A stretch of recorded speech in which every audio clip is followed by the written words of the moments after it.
Mesdames et messieurs, bonjour. Nous venons de vivre une campagne de playoffs extraordinaire. Nous n'avons toujours pas le MVP, mais il Non. devrait pas il devrait pas tarder à être annoncé et après, une bonne semaine de pause due à de nombreux événements, mariages, et cetera, on est de retour sur la chaîne de Coast to Coast avec Quentin pour vous parler des finales de conférence. On va rester dans l'ordre des choses. Déjà, salut Quentin, comment tu vas? Salut, salut, bah, écoute, ça va impec et toi? Ça va bien, étonné des résultats et en même temps agréablement surpris, au vu du basket qui a été proposé. On a des playoffs de ouf quand même. Ouais. On a des playoffs de ouf, on a eu une saison régulière déjà extraordinaire et je trouve qu'on est dans la continuité. Un peu entaché par les blessures, on reviendra Mmh. forcément dessus. Toi mon pauvre, tu es bien placé pour donner ton avis là-dessus. Mais globalement, en tout cas dans le niveau de jeu qui est proposé par les équipes, on a vraiment du beau spectacle, des rebondissements. Encore une fois, la télé-réalité préférée, et la plus belle télé-réalité qui existe, c'est la NBA. Donc on va vous faire une petite analyse des séries qui se sont déroulées et on va faire une petite preview, de ces 2 finales de conf que nous avons. On va commencer par l'Est, mon Quentin, je te propose qu'on y aille direct. Une finale que personne n'attendait, en Ah fait, non. puisque les deux «favoris» entre guillemets, au titre à l'Est sont sortis en demi. Je te propose qu'on revienne d'abord sur cette série entre les Cavs et les Pacers. Mmh.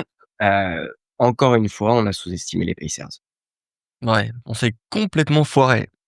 Une fois n'est pas coutume, je pense que Tyrese Haliburton commence à l'avoir en tête et ne cesse de vouloir nous prouver qu'il faut arrêter de ne pas les prendre au sérieux, cette équipe d'Indiana qui fait quand même le back-to-back finale de conf. L'année dernière, ils avaient perdu contre Boston. Là, peut-être, je veux dire peut-être que la marche sera un peu moins haute pour rejoindre les finales NBA. En tout cas, les Pacers qui se sont défaits des Cavs 4-1. Heu, on va pas rentrer dans une grosse analyse, juste deux trois clés de la série. On a eu le droit à des blessures, Eh ouais. Garland, Mobley, Mitchell qui a tout donné, mais globalement, on a eu aussi l'absence de DeAndre Hunter. Les Pacers qui se sont défaits des Cavaliers 4-1. Ils se sont fait rouster les Cavs quand même. Qu'est-ce que tu en as pensé toi globalement? Est-ce que malgré les absences, tu aurais envisagé que, je sais pas, qu'il y a un tel écart en fait en termes de profondeur d'effectif, en termes d'utilisation des joueurs du roster et de niveau de jeu globalement quoi? Moi, je pense que Indiana, en fait, était plus fort et peu importe, si Hunter, Mobley, tout ça était là, je suis pas persuadé que ça aurait changé grand chose. En fait, clairement, les Pacers, je pense, pro produisent le jeu le plus attrayant de la ligue. Mmh. C'est magnifique, Haliburton n'y est pas pour rien. C'est un super meneur gestionnaire. Il fait un taf monstrueux. Pascal Siakam, franchement, il est excellent. Il y a du Miles Turner aussi qui fait son taf et en fait, c'est vraiment la profondeur d'effectif qui est assez, intéressante du côté des Pacers. Je trouve que, bah, le banc, voilà, il est super intéressant avec du TJ McConnell, Obi Toppin, tous ces joueurs-là. Enfin, tu on parlait un petit peu, avant la série où on s'est complètement foiré par rapport à nos pronostics. On disait: «Ouais, peut-être que les Cavs, c'est plus talentueux et plus profond».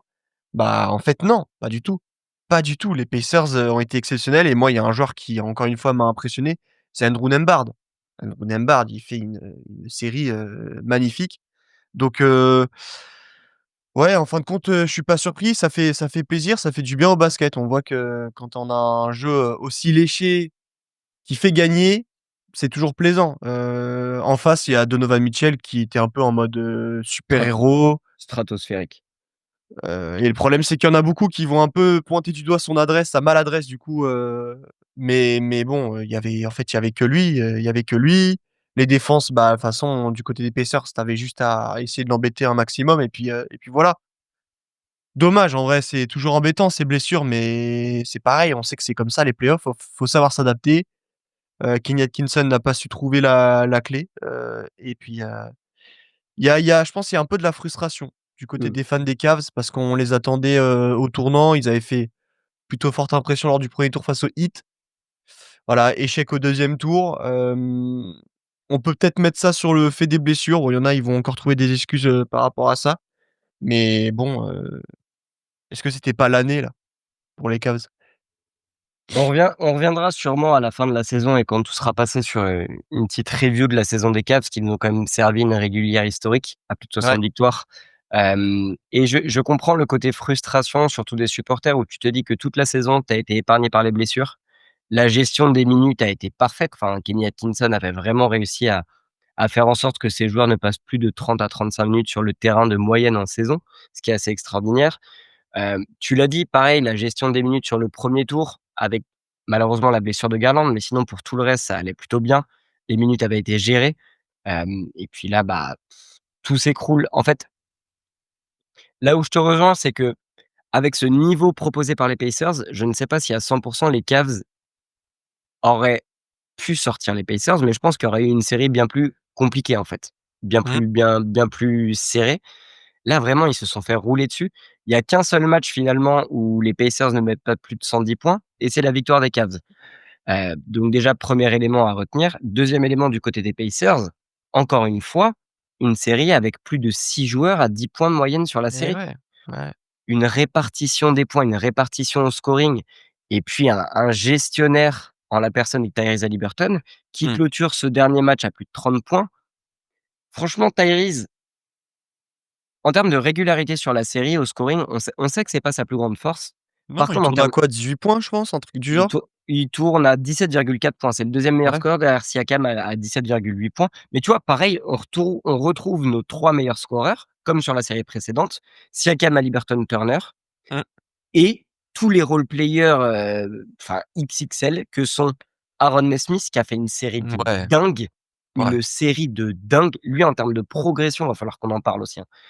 Nembhard qui finit à 14 points de moyenne et Bénédicte Mathurin qui finit à 11,4 points. Mmh. On avait un petit peu ce questionnement au moment de la série de savoir quel banc impactera le plus. Bah, Ty Jerome, je pense que là, enfin, c'est trop compliqué. Ouh Là, là, ouais, ouais, les ouais, ouais. ouais, c'est trop de lumière, ça brillait trop et Bénédicte Mathurin en a profité. Bonne série aussi d'Obi Toppin qui a eu quelques minutes, qui a pu scorer, qui a pu apporter deux trois petits éléments assez intéressants. Est-ce que finalement le facteur X de cette série, on connaît les capacités au scoring et à très, très bien attaquer de la part des Pacers. Moi, ce qui m'a marqué et je ne sais pas si c'est aussi ton analyse, c'est cette progression en défense. Mmh. Ça y est, les Pacers défendent et défendent bien.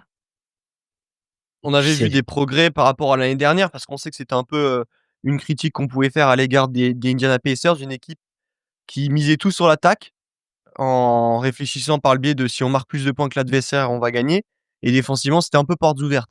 Là, en saison régulière, il y avait vraiment eu du taf qui avait été effectué. Rick Carlisle, tu sens qu'il avait mis un peu l'accent sur, cet aspect défense. À un moment donné, les gars, on peut pas se permettre juste de scorer dans tous les sens mmh. et en playoffs, très, très gros travail parce qu'on sait que les Cavs étaient considérés comme l'une des meilleures attaques de la ligue et ils ont été bien cadenassés donc ouais, c'est fort, c'est fort. Après quand tu as un gars comme Miles Turner déjà, ça aide. Très, très clairement, je trouve qu'il est sous-estimé par rapport à ce travail-là. Il y avait du boulot, hein, face à Jarrett Allen, Evan Mobley et tout, donc c'est cool. Hem Et puis, oui, ce qui est surprenant, c'est la défense, d'un point de vue des extérieurs. Voilà, Mmh. pour, réussir à faire en sorte que Donovan Mitchell alors oui, il aura scoré sur la tronche, bien comme il faut, mais je pense ses pourcentages d'adresse n'étaient pas exceptionnels et c'est l'impact de la défense qui fait qu'on en arrive à ce point-là. Ouais, clairement 2 stats qui mettent en avant, ce côté, domination défensive. Hem, les Pacers ont pris moins de rebonds que les Cavs, 41 en moyenne de rebonds, par match. Par contre, en termes de pourcentage, Cleveland a shooté à 29 à 3 points sur la série. Alors, certes, manque d'adresse, mais c'est aussi lié aussi à une très, très bonne défense extérieure, tu en as parlé. Et puis globalement, en volume, 42 en global, ça veut dire que même dans la raquette, Turner et Siakam et les rotations qui ont été faites aussi, ont fait le job. Encore une fois, on reviendra sur les Cavs et sur quels sont les éléments à modifier. Moi, je ne crois plus trop, encore une fois, en la raquette Evan Mobley, Jarrett Allen. Je pense que Jarrett Allen, ça commence à devenir compliqué. Ça fait quand même 2 playoffs consécutifs où c'est pas fou, hein. Donc il y aura des choix à faire du côté de Kenny Atkinson. Est-ce que tu repars aussi avec Garland? Bon, bref, on verra. En tout cas, ouais, les Pacers ont été assez impressionnants, hem et peuvent franchement enfin bomber le torse. Là, arrive en finale de conf, en bombant le torse. Est-ce qu'il y a un net statut de favori pour l'autre équipe en face? Franchement, je ne sais pas. Je ne sais pas. On sait qu'il y a une vraie rivalité qui se crée entre les 2 équipes. On va en parler des Knicks, juste après. L'année dernière, bah, les Pacers avaient tapé les Knicks en demi-finale de conf. Il y avait eu des blessures, mais il y a une vraie rivalité qui se crée entre ces 2 effectifs. On parlera aussi un petit peu du coaching entre Thibodeau et Rick Carlisle parce qu'encore une fois, Rick Carlisle, mais mon grand, mais est-ce que là aussi on n'est pas sur l'un des coachs les plus, enfin, pas sous-estimés parce que Rick Carlisle a une vraie valeur, mais on n'en parle jamais de Rick Carlisle en fait sur la saison régulière. C'est vrai, C'est c'est vrai. c'est un truc de fou alors que c'est la faculté qu'il a à développer son effectif et à créer des joueurs, à réinventer, tu vois? On parlait des Nesmith, des Nembhard. C'est impressionnant quand même la façon dont il utilise ses joueurs, dont il arrive à tous les impliquer. Mmh. Donc non, franchement, chapeau aux Pacers, magnifique série 4-1. On n'a pas perdu de temps. On a réussi à économiser aussi en termes de minutes, et d'énergie. Donc là, les joueurs devraient arriver à 100. Il y a pas de souci de blessure. Heu, donc voilà, les Pacers arrivent en finale de conf, assez solidement et du coup sera opposé à cette équipe qui est peut-être la plus grosse surprise, on va pas se mentir. On va pas se c'est clairement la plus grosse surprise de ces demi-finales de playoff à l'Est et même globalement. Cette victoire des Knicks contre les Boston Celtics. Là aussi, pas mal d'éléments à prendre en compte, mais les Knicks nous ont sorti une série hors norme. Bravo à Tom Thibodeau. Désolé toute la commu des Mmh. Knicks, j'avais sous-estimé Tom Thibodeau. J'avais oublié que ça pouvait être un grand coach. Enfin, un coach, déjà pour commencer. Ouais. Donc victoire des Knicks 4-2. Là aussi, beaucoup d'éléments à prendre en compte en termes de blessures. Porzingis qui n'a pas du tout été à 100 lors de cette série. Jason Tatum qui se fait le tendon d'Achille, Mmh. lors du game 4 si je dis pas de bêtises. Ouais, c'est ça. Toi, comment tu l'as ressenti cette série? Qu'est-ce que tu en ressors globalement? Moi, je l'ai ressenti comme, au Madison Square Garden. C'est de la pure folie. C'est incroyable. C'est trop cool de voir les Knicks, évoluer à ce niveau-là. C'est, j'ai envie de te dire, c'est mérité parce qu'il y a un taf qui est effectué depuis, 2020 et l'arrivée du nouveau GM avec Tom Thibodeau et tout, qui avait pas mal été critiqué et qui restera critiqué d'un point de vue de ses rotations. Mais, la construction de l'effectif, elle est, autour de Jalen Brunson et tout. Je trouve que c'est magnifique. On parle pas assez du contrat qui a été signé par, le franchise player des Knicks cet été. Il aurait pu prolonger là, pour, je sais plus, le contrat max et tout, plus de 200 millions sur 5 ans et en fin de compte, il signe un contrat qui est vraiment intéressant, qui a permis de faire venir des gars comme Bridges, comme Karl Anthony Towns et tout ça et ils sont monstrueux. Ils sont monstrueux, l'ambiance elle est folle. On voit que ça les porte les mecs. Et ils sont allés au bout de cette ambition. On savait qu'ils avaient construit un effectif pour faire tomber les Celtics. Qu'est-ce qu'ils ont fait? Ils ont fait tomber les Celtics. Bravo. Extraordinaire. Je pense que tout est dit. Jalen Brunson s'assoit aujourd'hui à une table des, bah, alors déjà meilleur meneur de la ligue, là il y a plus trop de débat, à voir où vous Oh le que oui. classez. Mais c'est surtout en termes de meilleur franchise player de cette ligue. C'est-à-dire que cette faculté qu'a Jalen Brunson de prendre la main sur une série en termes de leadership, en termes d'aura, en termes d'installation offensive, en termes de dynamique, en termes d'envie, il est impressionnant. Parce que lui aussi il joue avec des petits pépins physiques, on l'a dit tout au long de la saison. Il y a des difficultés au poignet, il s'est encore fait la cheville. Tu as l'impression que ces mecs-là, en fait, ne sentent pas la douleur. Tu sais, cette série, elle est à l'image de, j'ai en tête la photo de Josh Hart sur la défaite des Knicks avec le visage de Josh Hart en sang, Mmh. Ah oui, mais tu as l'impression elle est iconique. Ouais. mais le mec, tu as l'impression qu'il a pas mal. Son visage est en sang, mais on s'en fout, on se relève, on va jouer. Vraiment, c'est impressionnant le cœur qu'ont ces Knicks, cette énergie qu'il y avait au Madison Square Garden, cette fanbase qui est tout simplement mais magique. Franchement, faites des allers-retours sur les réseaux sociaux et allez voir les vidéos des supporters devant le Madison Square Garden et dans les villes de New York. C'est dans les rues de New York, c'est juste incroyable. Hem, Si on devait sortir 2 facteurs X de cette série, je pense que le premier ce serait OG Anunoby. Parce que quand OG a été bon, les Knicks ont gagné. Mmh. Heu, OG qui a fait le taf défensivement, qui a pris aussi ses responsabilités offensives quand les Knicks ont gagné, c'est parce que OG Anunoby a scoré et a réussi à prendre la main, et l'avantage au niveau du scoring, ce qui a permis aussi de soulager un peu Brunson parce qu'il y a quand même des failles dans cette équipe des Knicks, notamment en termes de playmakers, de personnes qui sont capables de poser la balle et d'organiser le jeu. C'est quand même très, très héliocentré autour de Brunson. Hem Karl Anthony Towns qui fait une très belle série aussi, en termes d'ajustement, de vouloir agresser la raquette. Il a compris aussi que les pourcentages à 3 points étaient un petit peu en deçà de ce qu'il est capable de faire. Par contre, il avait alors Ford et Porzingis en face de lui. Il a dit: «Les gars, je suis plus jeune que vous, je suis plus physique que vous et vous ne pourrez rien faire contre moi si j'attaque le cercle». C'est ce qui s'est passé. Bel apport aussi de Mitchell Robinson, défensivement notamment. Ah, mais pour moi, c'est lui qui fait la différence sur cette série. On est d'accord. Ouais, franchement, la séquence qui est, défensive lors du game 6 là, Mmh, où il couvre quasiment tous les joueurs adverses en transition, il étouffe Jaylen Brown dans le coin, il lui arrache le ballon des mains, enfin le mec, il était partout.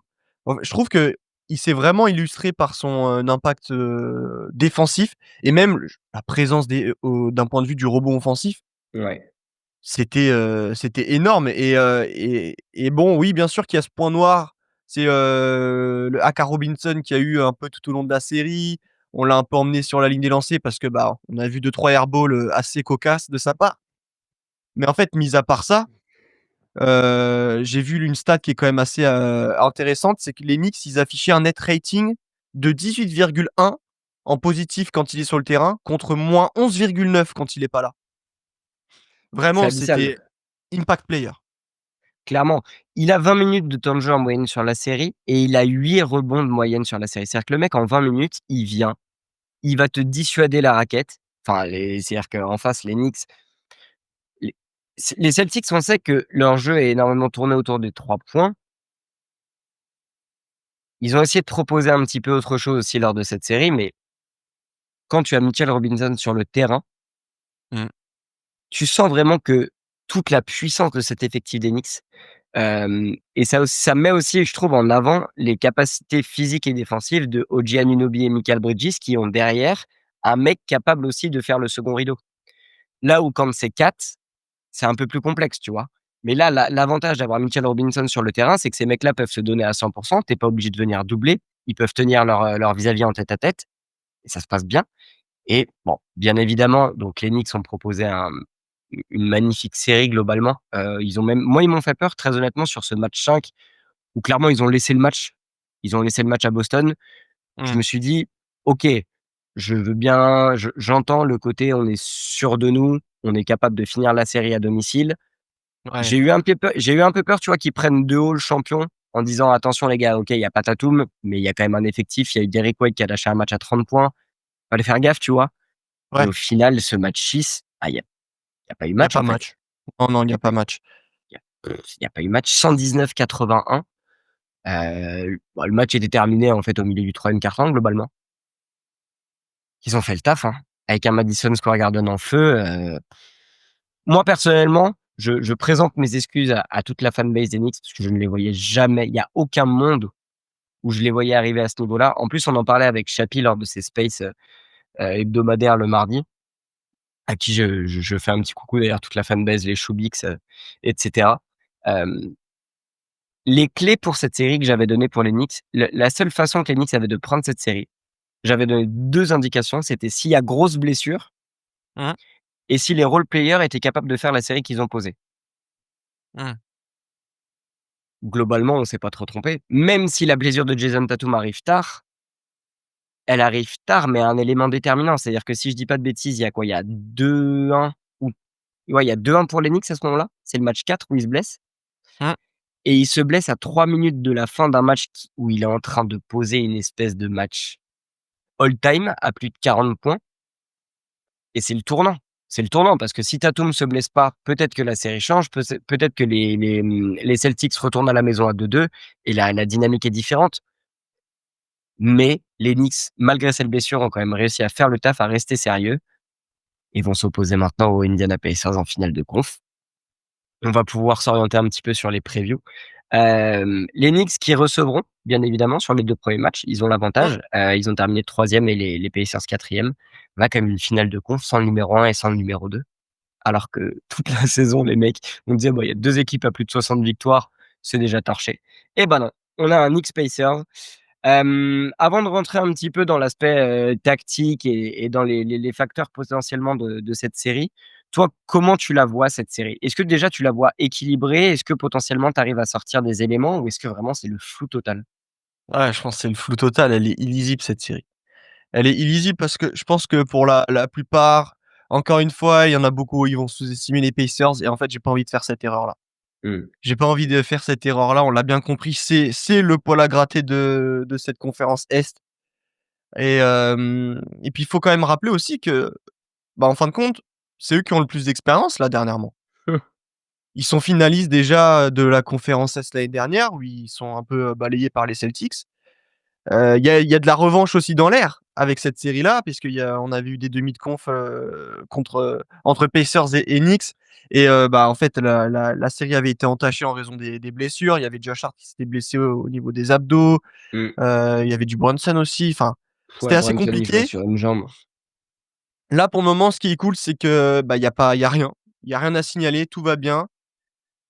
Heu je te laisse la main pour, analyser tout ça parce que, franchement, c'est compliqué, hein, c'est très, très compliqué et c'est cool, en fait.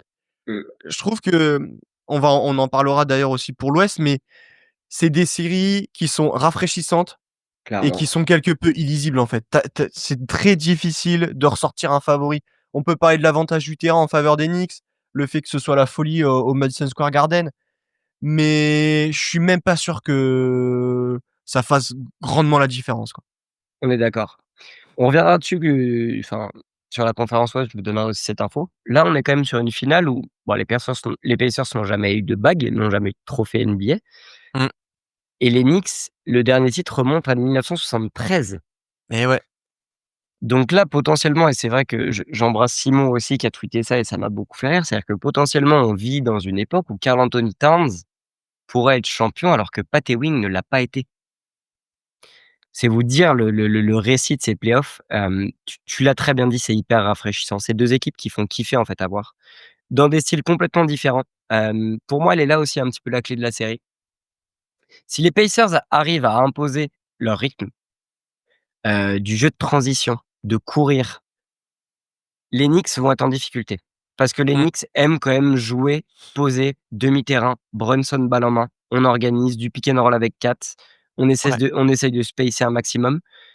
Les Pacers aiment courir, mais les Pacers ont aussi progressé dans la gestion. On en parlait en termes de playmakers, il y en a pas beaucoup des playmakers aussi bons que Tyrese Haliburton. Ah non. Si les mecs continuent à artiller, on en parlait là, des Nesmith, des Nembhard, si les mecs continuent à artiller et à faire les bonnes cuts backdoor, à continuer à bien spacer, à avoir un Siakam aussi impactant, en fait, on a des mises enfin, on va vraiment avoir des match-up hyper intéressantes. L'une des Mmh. match-up les 2 match-up qu'on va vraiment vouloir suivre, ça va être bien évidemment Brunson-Haliburton. Ouais. Mmh, enfin, clairement, on est sur 2 des meilleurs meneurs de la ligue, un qui est beaucoup plus scoreur, l'autre beaucoup plus playmaker, passeur. Mmh. Est-ce que déjà sur cette match-up-là, tu donnerais l'avantage à l'un ou à l'autre? Je pense que je le donne à Brunson tout de même. Je pense que je le donne à Brunson, en fait, il a prouvé que c'était un franchise player. Le mec, après attention, hein, ça n'enlève en rien le talent de Tyrese Haliburton qui s'est montré plusieurs fois clutch cette saison, mais je sais pas, enfin, je trouve qu'il y a quand même un écart entre les 2. Mmh, J'ai tendance à plus facilement considérer Jalen Brunson, si ce n'est déjà pas mon avis, en top 3 des meilleurs meneurs de NBA. oui. Haliburton, je suis pas Actuel, oui. persuadé tu vois? Je pense pas qu'il soit encore dans cette discussion-là. Mmh, ça Hem, Maintenant, faut voir, hein, pareil, est-ce que les Knicks n'ont pas plus de main-d'œuvre pour pouvoir, enquiquiner bien comme il faut Tyrese Haliburton que ne l'ont, les Pacers? Qui va défendre là un peu sur Jalen Brunson? Ça va être Nesmith en premier rideau? Ça va être du Nesmith, ça va être du Nembhard, mais ouais, globalement, je pense que tu vas avoir du Nesmith en premier rideau. En fait, je vois bien Indiana défendre cette équipe des Knicks comme ils ont défendu un petit peu Cleveland, dans le Ouais, sens où ça va être un jeu de beaucoup de rotation. Ça va switcher, je pense, énormément sur les écrans. Parce mmh, qu'avec la mobilité d'un Siakam ou même d'un Turner, alors je te dis pas que tu es en capacité de stopper Brunson, mais tu es en capacité de gagner le temps que tu as perdu sur les écrans pour récupérer derrière ou pour ajuster tes rotations. Hem Et globalement, en fait, la force de cet effectif, c'est le collectif, c'est la capacité de tous ces athlètes, ces uber athlètes, parce que putain, Nesmith en termes d'athlète, c'est aussi un malade mental. ouais. C'est un malade mental. Hem, Tu sorti de banc, moi j'ai hâte de voir aussi, si TJ McConnell va enfin rentrer dans ses playoffs, parce que c'est peut-être lui pour le moment qui est pas encore à 100. Mmh, On voit Bénédicte Mathurin qui est très, très bien en sortie de banc. On voit Obi Toppin qui apporte des choses et qui aura le droit du coup de cette revanche un petit peu contre sa franchise formatrice. Hem Et de l'autre côté, tu l'as bien dit, Mikal Bridges, OG Anunoby, il y a du matos. Josh Hart, il y a du matos à envoyer en défense. Même Deuce McBride qui a fait une bonne série là contre Boston, j'ai trouvé en sortie de banc. Il y a du mmh. matos à envoyer, donc ça va être intéressant. La deuxième match-up qui va être hyper cool à suivre aussi, ça va bien évidemment être ce Pascal Siakam contre Karl Anthony Towns. Je pense qu'on est sur 2 aussi facteurs X. À voir aussi, à quel moment Mitchell Robinson sera utilisé parce que tu peux avoir une raquette bien fournie. C'est-à-dire que tu peux avoir du Turner Robinson et du Cat Siakam. Je pense globalement d'ailleurs que ça va se passer comme ça parce qu'à un moment donné, si Cat est envoyé sur Turner, ça va être trop compliqué. Turner est capable de shooter, mais Turner est aussi, et il l'a montré, est capable d'avoir des balles au poste et de savoir les utiliser. Et Mmh. Siakam, on connaît sa palette offensive, la toupie qui est capable d'en faire, d'enrhumer n'importe qui. Sur ce duel Siakam Cat, tu as donné l'avantage à Brunson sur la match-up précédente. Est-ce que là aussi tu l'as donné aux Knicks? Beaucoup moins là pour le coup, hein. Mmh, Parce que pareil, en fait, je trouve que c'est quand même le point expérience, il est méga important en NBA et à partir des playoffs. Et là, si on doit parler d'expérience, quel est le joueur le plus expérimenté de la série? C'est ah bah, Siakam, hein. Pascal Siakam. C'est le seul à Qui a être la titré, bague. Mmh voilà. Il y a déjà une finale de conférence, dès sa première saison, dès sa première demi-saison avec les Pacers. mh. C'est différent de Karl Anthony Towns. Je vais garder un œil, hein, sur 4 d'ailleurs, hein. Hem, Parce que voilà, et on sait, il se considère comme, le meilleur shooter parmi les intérieurs, de l'histoire de la NBA. Attention à ce qu'il se fasse pas, outplay par Turner dans ce registre-là, tu vois? C'est possible, Mmh. hein. En Dans le vrai, Turner, Coin, il peut dire: carrément, ouais. «Bah, gars, en vrai, non, c'est moi qui vais enfiler les perles et puis toi, tu vas rester tranquille, quoi». Ouais, Donc clairement. il y a du taf, hein. Karl Anthony Towns, encore une fois, il va falloir qu'il s'impose. Je me demande si c'était pas déjà mon facteur X, face aux Celtics Mmh. où, je le voyais devoir prendre le dessus sur, Porzingis, bah, qui était absent, à Horford et tout ça. Pareil, là, il va y avoir encore, matière à scoltiner. Hem, mais ouais, je miserais plus sur, Siakam de ce point de vue-là. Ouais, je te rejoins. Je te rejoins, du coup, on se retrouve un peu sur une espèce d'équité entre les superstars, Ouais, Brunson, Haliburton, Siakam et Kat. On peut donc en conclure que finalement le facteur X, ça va plutôt être les role players à côté ouais, qui et le et le coaching. voilà, on en arrive aussi à cet aspect-là dont il faut parler. Bravo à Tom Thibodeau d'avoir, Mmh, entre guillemets, fait les ajustements nécessaires contre les faiblesses des Celtics, contre les faiblesses de coaching de Joe Mazzulla, et il a aussi très bien su s'adapter par rapport aux blessures et au contexte global de la série. ouais. Maintenant, il va faire face au si ce n'est si ce n'est le coach le plus expérimenté de cette ligue, à qui on a donné un effectif jeune, athlétique, mais aussi expérimenté. Ouais. Toi, le duel Thibodeau-Carlisle, comment tu le vois? Hem, En fait, je pense que Rick Carlisle, j'ai l'impression que ça reste un meilleur coach que Tom Thibodeau, et ce qui est méga intéressant pour lui sur cette série notamment, c'est la polyvalence de l'effectif qui va lui permettre de, pouvoir, vraiment s'adapter, de combiner les si les toutes ces rotations en fonction des situations, tout ça. Mmh. Je pense que vraiment, d'un point de vue du jeu des échecs, comme on en parle très souvent en play-off, je miserais plus sur Carlisle, tu vois?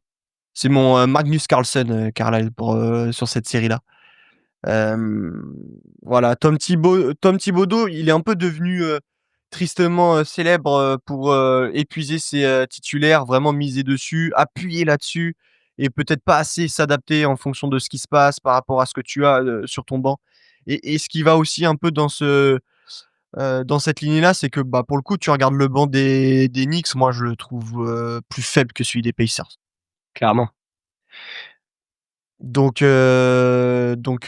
Et puis en plus de ça, je pense clairement que cette série, elle va être méga physique. Là, bien sûr que les Pacers, faut qu'ils fassent en sorte que la pace soit méga rapide et tout ça, jouer dans leur style à eux, qu'ils apprécient énormément et dans lequel ils sont à l'aise, notamment avec un Tyrese Haliburton qui est trop fort, mmh. par rapport à ça. Mais si tu peux aussi parfois la rendre un peu, tu vois, quand Sale, les Knicks commencent à sale, voilà, à la rendre sale, quand les Knicks clairement, commencent à vouloir poser le jeu avec Brunson et tout, allez au contact, allez leur faire mal à ces joueurs des Knicks parce qu'on sait que les mecs, la saison, c'est un marathon pour eux, tu vois? C'est super long, c'est méga dur et en fait, le problème de ce marathon-là, c'est que Tom Thibodeau les fait entraîner comme si c'était un sprint en 100 mètres. Donc ils sont cuits les mecs, ils sont cuits. Il faut appuyer là-dessus. clairement. Clairement, je te rejoins complètement là-dessus. L'avantage qu'a eu entre guillemets Tom Thibodeau sur cette série, c'est le retour de Mitchell Robinson qu'il a pu utiliser. C'est, Ouais. la progression de McBride aussi qui a pu reposer un petit peu le front de courte, des Knicks. Mmh. Hem, Moi, je te rejoins. De toute façon, Rick Carlisle est plus expérimenté. Je pense qu'en termes d'ajustement au cours des matchs et au long de la série, Rick Carlisle a plus de cartes en main que Thibodeau, a plus d'expérience et globalement un meilleur coach. Là-dessus, je pense qu'il y a pas trop de discussion. Mmh. Thibodeau a l'avantage d'avoir pu «économiser» entre guillemets un petit peu ses joueurs sur une série qui a pas été trop longue contre les Celtics. Globalement, à part la cheville de Bronson qui a tourné, le reste de l'effectif semble plutôt opérationnel, avec encore de l'énergie. De toute façon, ces mecs-là sont increvables. Tu joues sous Thibodeau, tu sais que physiquement les mecs sont pleins d'énergie et ils ont pas d'autre choix que de l'être, en fait. Mmh. Moi, je donne l'avantage pour Carlisle, globalement, avec un effectif qui est moins shiny, qui est moins star, mais son coaching, ses ajustements, son intelligence, son expérience, son titre avec les Mavs, avec un effectif qui ressemble un petit peu à celui des Pacers, fait qu'en effet, je lui donne cette petite avance. Donc, on verra bien ce que ça donne, hein, mais encore là, une match-up bien intéressante et compliqué vraiment, de se projeter sur cette série. Avant de passer sur la conférence Ouest, je te propose qu'on essaye de donner un peu, un prono, même si on Mmh. sait que cette série est complexe et illisible. Premier élément avant de donner un score, moi j'aurais tendance à dire que cette série va être longue. Ouais, possible, ouais, franchement. Mmh. Bah, c'est ce qu'on souhaite d'ailleurs, hein. Oui, ah clairement. Mais tu vois, je la vois bien aller minimum en 6 quoi. Je la Mmh mh. vois bien aller Ouais, je suis d'accord. je vois pas de déjà je vois pas de sweep et je vois pas de 4-1, je vois une série longue. Les 2 premiers matchs auront lieu au Madison Square Garden, une ambiance de malade mental. Mais à Indiana, il y a aussi une belle ambiance. On l'a vu lors Ouais. de des séries précédentes. Donc là, le public aura aussi son rôle à jouer. Vas-y, mon Quentin, je te donne la the floor is yours. Quel est ton prono sur cette série? Est-ce que tu vas nous sous-estimer encore ces Pacers ou est-ce que les Knicks vont au bout du projet? Je trouve ça compliqué, hein. Parce que là, même quand on voit un peu notre, débrief sur les quelques points essentiels de la série, même si on n'est pas allé Mmh. non plus en profondeur de ouf, mais en fait, en fin de compte, ça donne un avantage de 2-1 en faveur des Pacers avec, Siakam, le coaching, même 3-1 et l'effectif, les role players. Hem, mais est-ce qu'un mec comme Jalen Brunson entouré de tous ces crève-dalle là, peut passer à côté de cette opportunité énorme d'aller en finale NBA? Ah Ce c'est ouf, hein. C'est ça qui est dur, c'est de parce que ma raison me fait penser que, ouais, en fait, je pense que les Pacers ont peut-être plus de possibilités Profondeur, en main de et de possibilités, ouais. profondeur et tout, ouais. Mmh. pour aller chercher, cette finale. Il y a l'expérience qui part pour eux. En fait, il y a énormément de trucs qui font que ça pèse en faveur des Pacers. Quand j'analyse et tout, un peu tout, que je prends vraiment tout en compte. Mais en fait, je me vois pas miser contre Jalen Brunson. Et c'est là où je me dis: «Il a vraiment passé un cap», parce que quand on arrive à réagir de la sorte, à penser de la sorte, c'est vraiment que le mec, en fait, il a passé un cap. C'est l'un des meilleurs joueurs de la NBA et on sait que quand tu arrives dans ces moments-là de la saison, c'est les meilleurs joueurs qui font la différence et je pense que Brunson est de ce bois, donc je te dirais 4-3 Knicks. C'est magnifique. Moi, j'ai 2 scénarios possibles. J'ai ce 4-3 Knicks qui me vient vite en tête et si les Pacers le prennent, ils prennent 4-2. En fait, j'estime qu'il y aura 2-2. J'estime que les Pacers auront une balle de match à 3-2 à la maison. Je le vois gros comme ça, en fait et que s'ils ne sont pas capables de la convertir, les Knicks prendront la série Ouais, en fait, s'il y a game 7, on est d'accord que compliqué de miser sur, les Pacers et encore que sur et un game encore, 7, hein, on c'est a vu ouais, ouais, compliqué de ça miser veut rien contre dire. Haliburton. C'est Ouais, ça qui il y a est de ça, ouais. c'est compliqué. Tu as dit 4-3 Knicks, allez, pour ne pas donner le même résultat et pour essayer de diversifier un petit peu et de me faire attaquer de continuer à me faire attaquer par la fanbase des Knicks, je vais donner 4-2 Pacers. Parce que je n'ai fait que depuis 2 ans miser contre les Pacers et les Pacers, défont tous les pronostics Ouais. qui existent. On a trop tendance à sous-estimer cet effectif, on a trop tendance à sous-estimer Rick Carlisle, on a trop tendance à sous-estimer Tyrese Haliburton. Bah, Mmh. allez-y les gars, montrez-nous que vous êtes capables d'aller en finale NBA avec cet effectif, avec votre jeunesse, avec votre fougue et allez nous faire une Mavs 2011, hein, comme on dit. C'est tout Ouais, droit, ouais. c'est tout droit. Mais de toute façon, Heu, c'est clair, je pense que c'est clairement les séries, les scénarios les plus, pronostiqués, en fait. Genre, je suis ouais. d'accord, moi j'hésitais aussi. Si je vois les PSG l'emporter, c'est au game 6, donc on verra, mais je suis d'accord. Soit 4-3 Knicks, soit 4-2 Pacers, ça me semble, assez bien et ça voudrait dire qu'on va bien manger quand même. Ah, on est d'accord. En fait, le scénario catastrophe, ce serait une blessure de l'une des 2 stars en début de série. Oh flemme. On veut pas. Parce que c'est sûr que si Brunson se pète au machin ou au match 2, la série, elle est terminée, tu vois? Mais non, on veut que les mecs soient à 100, on veut que ça se castagne. On veut le duel de la WWE, quoi. On veut Brunson et Liberton qui se regardent mal, qui se trinquent, Mmh. sans voix, quoi. C'est ça qu'on veut. Donc s'il vous plaît les gars, faites-nous rêver, continuez à nous faire rêver parce que vraiment c'est 2 franchises qui nous font bien kiffer depuis le début des playoffs.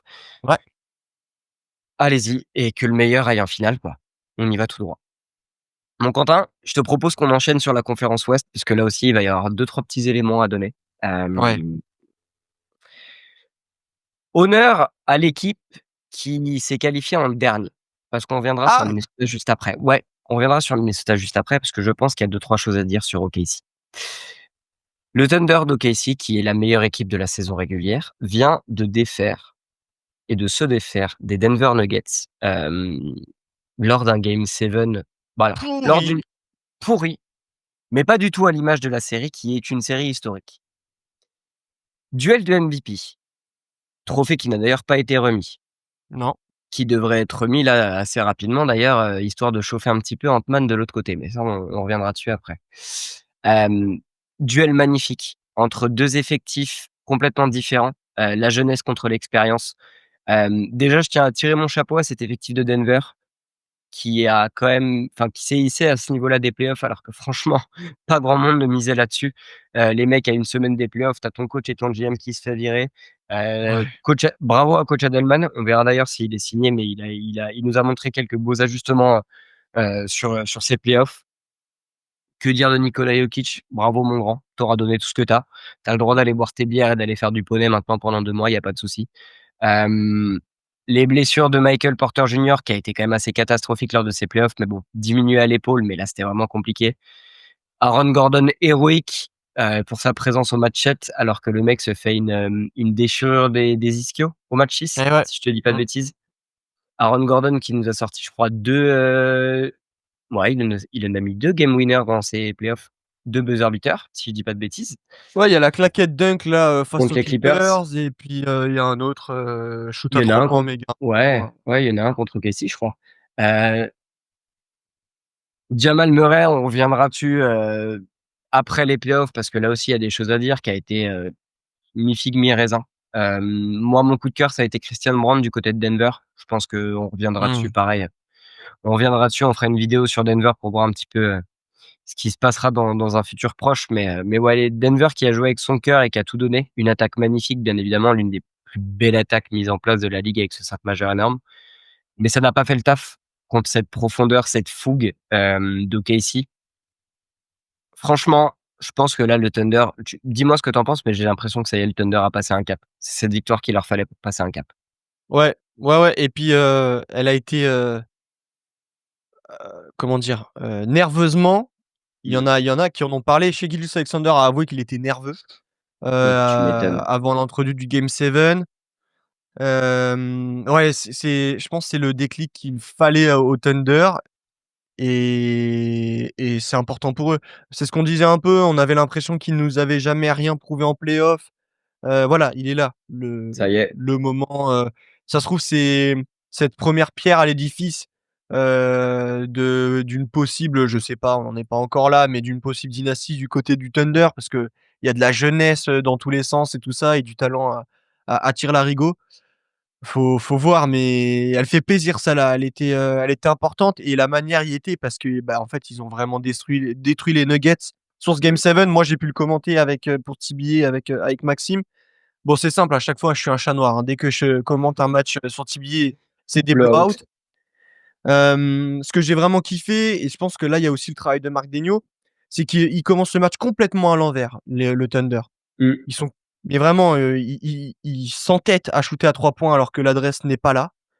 Je n'ai cessé de répéter: «Mais les gars, attaquez-moi cette raquette adverse. Faites en sorte que Jokic soit embêté par les fautes» parce que c'est le joueur le plus dangereux en plus, d'un point de vue de l'attaque, du côté de Denver et en fait, à partir du moment où oui, ils se sont mis à attaquer la peinture, bah, il y a pas eu photo Mmh.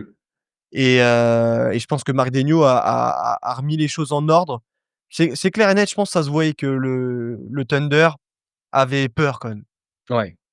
Ils avaient Le peur Vas-y, je te laisse et finir. et toi, tu vois, tu as parlé de Christian Brown côté Nuggets. Purée, gars, l'apport de Caruso, c'est tellement important. Genre, à partir du moment où il a mis les pieds sur le terrain, je pense que le Thunder l'ont regardé, tous les joueurs l'ont regardé, ils ont fait: «Mais ouais, en fait, pourquoi on a peur? C'est bon.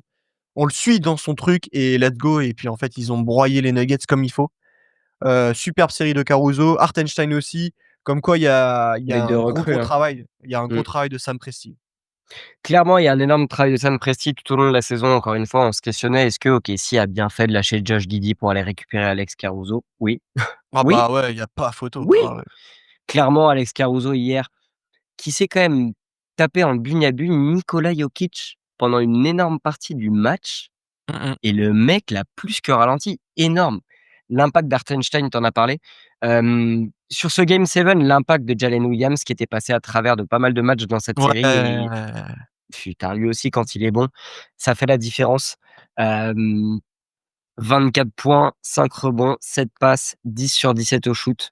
Heu, il a rentré aussi un petit peu à 3 points, c'était intéressant et bah, j'ai envie de te dire aussi que le MVP a fait un match de MVP. Et voilà. C'était le dernier point aussi, qui était important sur ce match-là, je le disais. Si une des 2 superstars sort un match standing MVP, on connaîtra le vainqueur. Ça a été le cas de SGA, qui a été plutôt début un peu timoré, assez Mmh. tranquille. Hem et en fin de compte après voilà, let's go quoi. Let's go, il a fait le taf, 35 points, 11 sur 16 au tir, un truc comme ça. Enfin Il est à 12 sur 19 au tir, 3 12 sur sur 4 19. et 3 sur 4 à 3 points. Voilà. Non mais 3 sur c'est 4 à 3 points. Ouais, non, Shai, il a pris les choses en main, en fait, à partir du moment où OKC s'est mis dans le match avec l'impact de Caruso, mmh, Shai a pris les choses en main milieu, fin du 2e quart-temps et le 3e ouais, quart-temps était le sien. Il jouait à son rythme, il pénétrait, il allait provoquer ses fautes. Tu ne pouvais rien faire. Tu pouvais rien faire et puis ça a commencé aussi à rentrer un petit peu à 3 points du côté d'OKC à ce moment-là. mmh. Hem, franchement, l'impact d'Aaron Wiggins dans le 3e quart-temps, énorme, Cason énorme Wallace Aaron. aussi, hein. Cason Wallace aussi a été très bon. Non, mais globalement, ouais, Denver a pâti de ce manque de profondeur, de ce manque d'impact de ses superstars, des blessures et OKC a vraiment réussi à à vaincre ce signe indien et à passer le step qu'il faut passer pour une équipe qui a de grandes ambitions, qui a Oui. une énorme pression aussi finalement, parce qu'ils se devaient de prendre cette série et ils arrivent en finale de conf, tout va bien. Enfin, on les attendait ici, ils y sont. Par contre, je suis pas sûr qu'on attendait l'équipe, qu'ils vont affronter. Non. On va parler un Ah! ah bah, pas avant le début des playoffs. Ah non, pas avant le début OK, des ils sont sur une belle dynamique de fin de saison, mais bon, ces maudits Wolves là, qui nous ont tapé nos Lakers et qui nous ont tapé nos très chers Golden State Warriors, bah, vas-y, je te donne la main. Reviens un petit peu sur cette série entre je suis un salaud. Reviens un petit peu sur cette série entre Minnesota et les Warriors. Bah, à partir du moment de la blessure de Steph, j'ai pu regarder la série donc Bon, non, je rigole. Non, non, chapeau bas les Wolves, Julius Randle franchement trop fort, trop fort. Julius. Il nous a fait la chanson, mais comme jamais, c'était, franchement Draymond Green, tu où gars? On s'est fait bouffer. Il tourne, je crois sur les 4 premiers matchs, il tourne à 24 points, 6 rebonds, 8 passes. D'une insolence folle, folle, folle, folle. Et Il s'est parfaitement adapté. Il a eu des galères, hein, quand même à s'intégrer au sein de cet effectif des Wolves. Mais là, en fait, on a compris. On a compris. C'est un joueur, il a passé un véritable cap. Il a compris comment on joue au basket, tu vois? Tu avais l'impression que c'était très, personnel, très perso. Je pense un peu qu'à moi, à l'époque des Knicks et en même temps, c'est aussi ce qu'on lui demandait parce que c'était quasiment, la pierre angulaire du projet des Knicks et je pense pas que ce soit ce statut-là dont il a besoin. Lui, c'est ouais, c'est une deuxième, troisième option. Je pense là, c'est la 2e, deuxième option. Ouais, c'est deuxième un option. excellent joueur. Il C'est a un été excellent exceptionnel. joueur, ouais. Il termine la série avec 25 points de moyenne, 7 passes de moyenne. Ouais, non, mais ça, c'est Il qui a pouvait plus penser à un tel truc? il a plus de passes que de rebonds en moyenne sur la série. Mmh.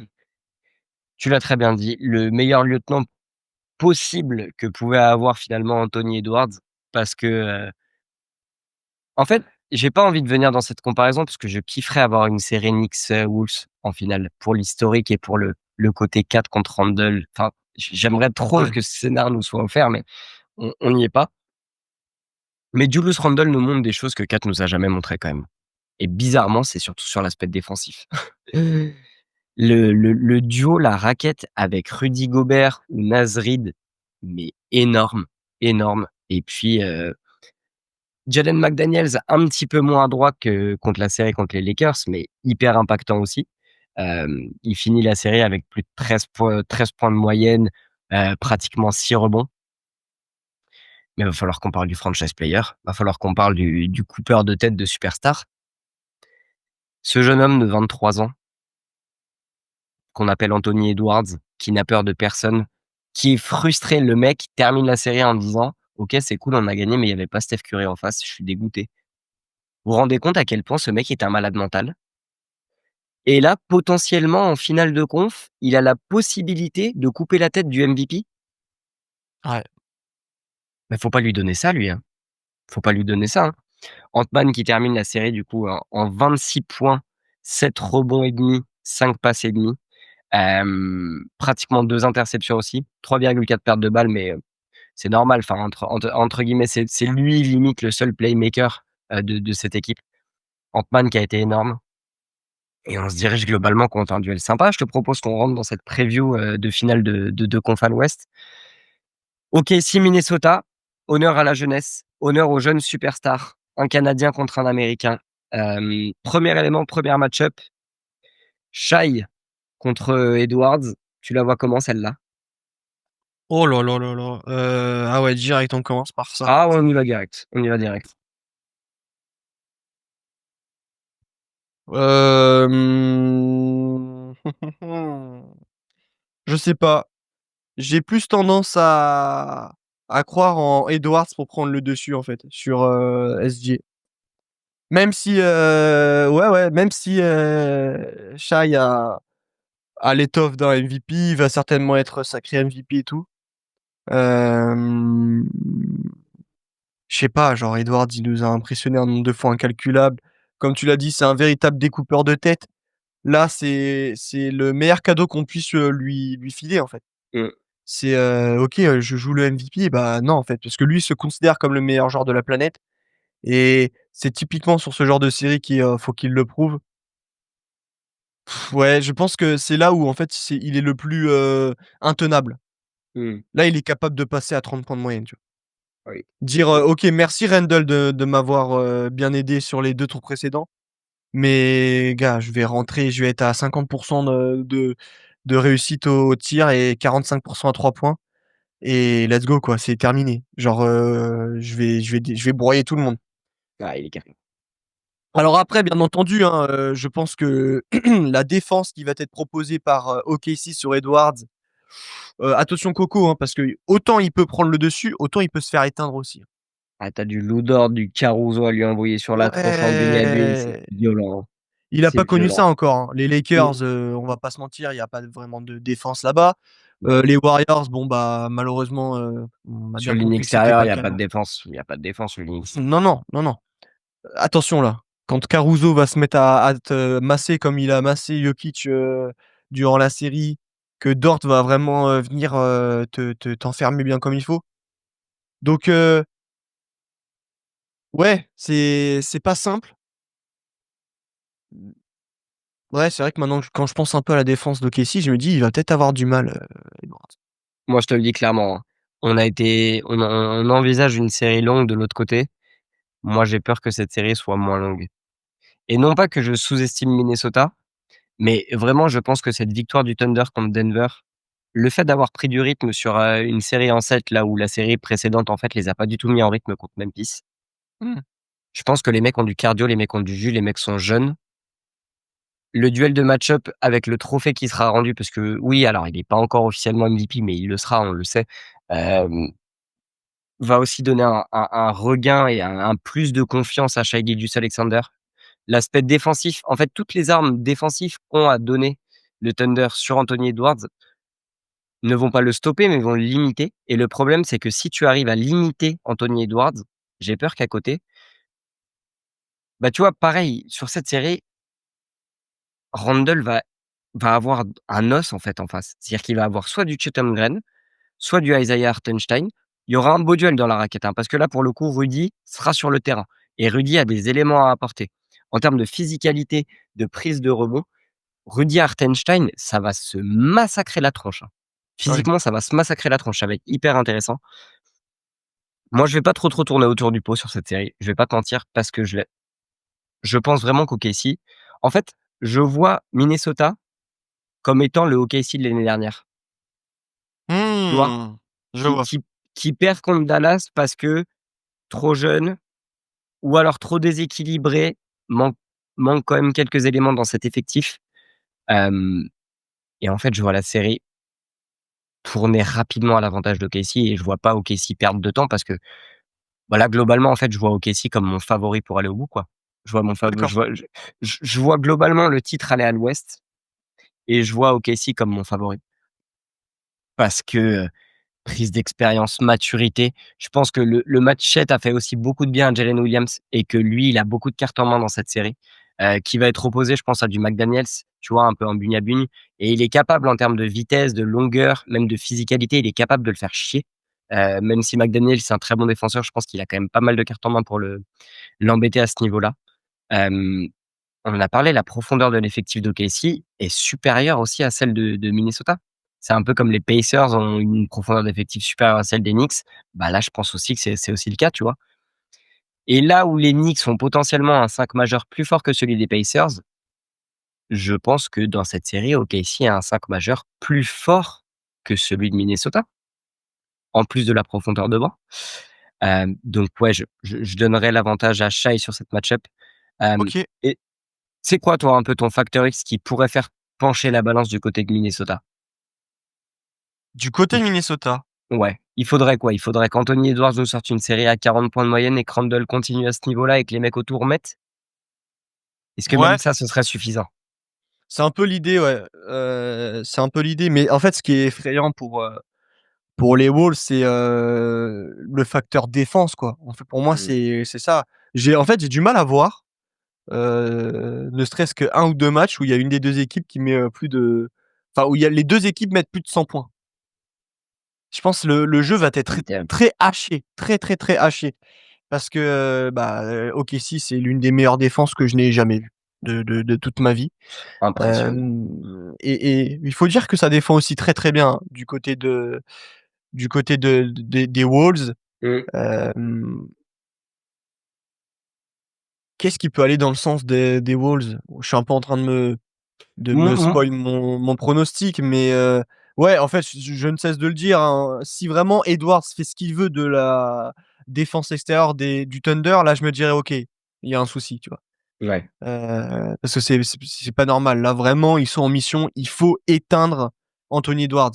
Parce que OK, Randle, est dangereux, mais je pense est-ce que vraiment il peut te faire gagner une finale de conférence face à OKC? Je sais pas. Je sais pas et en même temps, personne n'envisageait qu'ils fassent gagner une série contre les Warriors en demi-finale de conf Si, et parce qu'ils que le prennent secteur intérieur, il est faible de ouf, du côté des Warriors, quoi. tu as envisagé qu'ils prennent autant le dessus sur Draymond Green? Quand même, quand même. Moi, pour moi, Draymond Green, il est un peu surcoté d'un point de vue de sa défense, donc Ah, après, il y avait Jimmy Butler aussi, mais qui était un peu plus en charge d'Anthony Edwards, mais en fait, c'est différent. Enfin, pour ouais, moi, là, il y a 3 classes d'écart entre la défense d'OKC et celles qui ont été proposées par les Warriors et par, les Lakers. ouais, c'est ça. En fait, c'est ça. Mais Tout est résumé là-dessus, c'est l'impact défensif qui est capable de mettre OKC et que n'est pas capable de mettre aucune autre équipe, en fait, ah non? de cette saison. En termes, encore une fois, de rotation, de profondeur. Là, on l'a vu sur le match d'hier, sur le game 7, Caruso qui est capable de défendre en 5. C'est-à-dire que si Caruso est capable de faire chier autant Jokic, bah, dites-vous que Caruso est tout à fait capable de faire chier Julius Randle, en fait, à ce niveau-là. Ouais, Heu, non, ça va être compliqué. Il va falloir pas mal d'éléments, de jeu pour que Minnesota puisse prendre l'avantage. Il va falloir aussi qu'ils arrivent à éteindre Jalen Williams et Chet Holmgren pour vraiment, en fait, isoler Shai au niveau du scoring. Mais pareil, au niveau des rotations, si des Wiggins, si des Cason Wallace sont capables de mettre dedans, si l'utilisation, tu vois, d'un Isaiah Joe en sortie de banc comme il l'a fait lors de la première série, il y a une sacrée profondeur. Il y a un duel entre cousins, Shai contre Nickeil Alexander-Walker. ouais. Je crois que c'est Shai qui en a parlé, qui a hâte de voir ça. Les mecs en rêvent depuis petit. J'avoue que c'est un bel accomplissement quand même pour les 2 cousins. Mmh. Hem, Au niveau des coachs, Chris Finch contre Mark Daigneault. Moi, Mark Bah, Daigneault m'a impressionné là sur ses ajustements contre Denver. ouais, clairement. Je suis d'accord. Je suis d'accord, il a été assez, assez prompt pour choisir, les bons, enseignements à donner auprès de son effectif et tout ça. Mmh, Notamment sur le game 7 où vraiment je l'ai trouvé impressionnant parce qu'il ça se encore une fois, je ne cesse de le répéter, mais ça se sentait que l'effectif était un peu pris, au dépourvu, pris par le scénario et tout ça, le stress et trouver les mots alors que tu es mené de 10 points en début de match et tout, que tu joues face à des roublards que sont les Nuggets, qui sont expérimentés, champions et tout. mmh. Et il fallait que tu vois? Il fallait, c'était important. Mmh, Après Chris Finch a fait du bon boulot quand même, je trouve, parce que pour pouvoir intégrer aussi bien un joueur comme Randle, c'est très, très fort, hein. C'est de la maestria de la part de notre ami Chris Finch. Hem, Ça et couvrir aussi la disparition, de Mike Conley, qui est quand même un élément, qui a été compliqué à gérer tout au long de la saison pour Minnesota et au final avoir permis et avoir mis entre guillemets «Anthony Edwards» à ce niveau-là de playmaking et l'utilisation des DiVincenzo, des Nickeil Alexander-Walker. Intéressant aussi ça de la part de Chris Finch. ouais, Hem, Moi je te rejoins en fait ce qui m'impressionne avec Marc Daigneault, c'est le sang-froid ouais, et la faculté qu'il a à ne pas paniquer, à dire tu vois? Je crois que c'est lors du match 3 ou du match 4 où Luguentz-Dort, il envoie des briques sur briques sur briques à 3 points. OKC galère et le mec dit: «Attends, on va s'ajuster. Lu Dort, tu ne vas pas jouer de la deuxième mi-temps et on va mettre Caruso et on ne va pas bouger comme ça et on va faire des rotations différentes avec des Wiggins, des Wallace et tout». Il a vraiment cette faculté en plein match de dire: «OK, ça va pas. Là, on galère sur le premier quart-temps, on ne fait que shooter à 3 points, on va se réajuster, plus de physicalité, on va agresser la peinture». ouais. Moi, je donne un petit avantage à Marc Daigneault sur cette série. Parce que pareil, lui aussi, je pense que le fait d'avoir tapé Jokic, alors certes, il y avait plus Mike Malone en face, hein, mais le fait d'avoir tapé ces Nuggets-là, tu sais, ça valide un truc. Il y a Ouais, une ouais. il y a une case qui a été cochée là, à OKC. Il y a un ce que les gens voulaient voir, est-ce que cette jeune équipe était capable de taper le meilleur joueur du monde? Bah, c'est fait, tu vois? Et sur un game 7 en plus. Donc ouais, non, belle série en perspective. Hem, on va partir sur la partie prono, sauf si tu as d'autres éléments à discuter? Non, je crois qu'on a à peu près tout parlé de on a discuté de tout, hein, profondeur des effectifs, les superstars. Chet Holmgren juste, il est de Minneapolis, donc il va avoir la dalle. Il va Ouais. avoir la dalle de jouer face à c'est toujours bien aussi ces petites histoires-là, là, quand tu joues, l'équipe qui est de chez toi et tout. Chet en Heu, Bunyabuny contre Randle du coup? Parce Possible, que hein. du coup, ça va être Hartenstein avec Rudy à l'intérieur et en termes de spacing, ce sera plus Chet sur Randle. Ça va être pas mal cette match-up, hein. Ouais. Ouais, ouais, ouais. Attention à ce que Randle ne prenne pas trop d'avantages sur Holmgren. Parce que physiquement, il lui rend beaucoup de kilos. En termes d'expérience, l'expérience est quand même du côté de Randle. Ouais, y a pas photo. Hem, S'il garde ce niveau d'intelligence de jeu, cette capacité à faire des passes et à scorer, ça peut être un élément intéressant à suivre. Parce que Chet a montré quand même, je trouve, pas mal de limites lors de cette série contre Denver. Bon, Aaron Gordon a été monstrueux, on va pas se mentir, avant sa blessure. Mais, j'estime à l'heure actuelle que Randle est potentiellement meilleur joueur que Gordon et qu'il est capable vraiment de faire chier Chet Holmgren et que, bah, tu l'as dit, hein, c'est ton facteur X, si Randle est capable de prendre un petit peu la série en main à côté d'Anthony Edwards, c'est là où Minnesota aura des cartes à jouer. Je te propose qu'on passe sur la partie prono. Ouais. Les 2 premiers matchs, bien évidemment, auront lieu dans cette salle de malade mental du Thunder. Cette ambiance de dingue aussi qu'ils mettent, c'est des Mmh. fous furieux. Hem, Quel est ton prono pour cette série? Thunder et en 6 ou en 7. Ah oui, tu vois quand même, Minnesota les envoyer en 7. Ouais, ouais. Ouais, ouais, je pense qu'il faut absolument pas prendre au ouais, ouais, ouais, ouais. Faut les prendre au sérieux ces Wolves. Ouais, je suis d'accord. Ils vont être chiants à jouer. C'est un effectif qui est quand même vraiment bien construit. Il y a peut-être un tout petit peu moins de profondeur de banc, mais ils ont beaucoup d'armes en main, hein, cette équipe Mmh. des Wolves. Anthony Edwards peut être énorme. 4-3 ou 4-2? Est-ce qu'ils vont finir là-bas du côté de Ils sont capables, hein. Minneapolis? C'est 2 équipes qui sont à l'aise à l'extérieur. On l'a vu lors des séries 4-2, 4-2. précédentes. Allez, on part sur un 4-2 Thunder. 4 de Thunder. Et bah, écoute, je pense qu'on va se rejoindre. Moi, j'hésitais plus pour le coup entre un 4-1 et un 4-2. Ah Je te dis ouais, ouais, carrément. je te dis et c'est vraiment pas pour sous-estimer cette équipe de Minnesota qui m'impressionne et qui a fait une fin de saison magnifique, mais qui a encore besoin de faire des ajustements dans cet effectif-là. Parce que je pense qu'il est un peu trop court vêtu et que Mais tu fais quoi? Tu fais venir un vrai meneur gestionnaire pour faire en sorte qu'Edwards, retrouve ouais, son rôle oui, de pur scoreur? bah, tu essayes de compenser en fait le vieillissement de Mike Conley par un autre meneur de jeu. Mmh. Je pense que tu essaieras aussi d'amener un peu de spacing, tu vois? Des profils de DiVincenzo, c'est top, mais je pense qu'il en faudrait un autre dans cette équipe, Mmh. dans cet effectif. Hem Et en fait, comme je te dis, je pense qu'OKC a vraiment passé un cap et que là, je ne vois bah, je vais même me spoil pour la fin des playoffs, mais je ne vois plus aucune équipe capable de résister à cette équipe-là. Je pense qu'elle va être championne, en fait. Je OK. pense qu'elle va être championne, je pense qu'elle doit être championne et attention, parce que si le Thunder est champion avec le MVP qui est pour le moment désigné comme un loser dans sa carrière parce que le mec a quand même toujours perdu au moment où il fallait gagner, l'histoire serait belle, hein. L'histoire serait belle pour Shai, l'histoire serait vraiment belle pour cette franchise, cette jeune franchise. Hem, Puis ça pousserait peut-être aussi la NBA à accélérer le retour de Seattle pour vraiment valider, le côté, ça y est, le Thunder est une franchise à part, on peut réintégrer Seattle. Hem, non mais ouais, je vois. Allez, je vais m ouais, non, je vais être gourmand. Je vais dire 4-1. OK. Je vais dire 4-1, même si je crois plus au 4-2 très honnêtement. Je vais dire 4-1 parce qu'il y a aussi un élément qui rentre, c'est que je pense que Minnesota n'a pas joué depuis un moment là. Mmh. Le Thunder est en jambes et le Thunder s'est pas trop cramé sur le match 7. C'est-à-dire que, bah, c'était un blowout donc finalement, les stars ont joué 31 minutes sur le match, donc sont en forme. Les 2 premiers matchs sont OKC. Je vois bien OKC retourner à Minnesota à 2-0.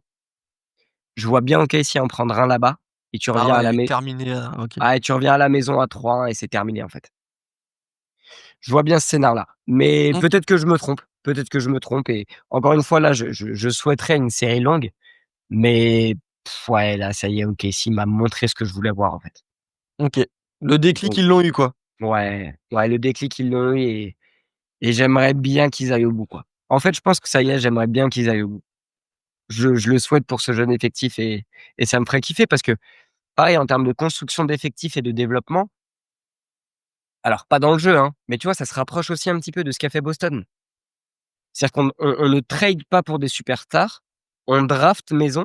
Shai, qui est tradé, mais avant de devenir une superstar, donc finalement la plus grosse partie de son développement, c'est à OKC. Mmh.